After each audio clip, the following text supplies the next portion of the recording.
Una storia vaticana che porta a Trapani. A raccontarla è una rogatoria internazionale avanzata dalla procura diretta da Marcello Viola, una storia di provincia che però potrebbe anche avere avuto un ruolo nelle dimissioni del presidente dello IOR, Ettore Gotti Tedeschi. Ai primi di maggio la rogatoria della procura trapanese è arrivata in Vaticano. I magistrati hanno avanzato due precise richieste: allo IOR di scoprire i segreti di due conti correnti, alla congregazione del clero di acquisire documentazione riguardante alcuni religiosi.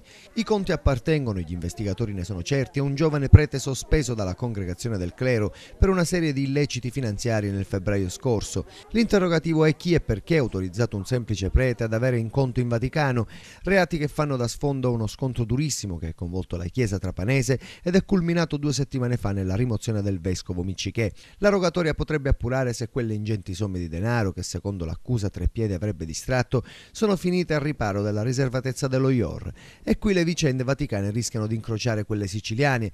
Fonti vaticane infatti riferiscono che la rogatoria della procura avrebbe accelerato la decisione della rimozione di Miccichè, a cui viene imputata un'eccessiva collaborazione alle indagini. Nella rogatoria inviata in Vaticano c'è tutto l'affare trapanese, il racconto di un piano di sottrazione di beni della Chiesa con le relative personali responsabilità in capo ai 13 indagati, che si muove in contemporanea con una macchina del fango ispirata da Treppiedi, una fabbrica del falso per la quale sono indagate 2 cronisti che nel giro di pochi mesi ha propalato, racconta l'indagine, a carico di Miccichè un inesistente buco di bilancio nelle fondazioni della curia da lui amministrate.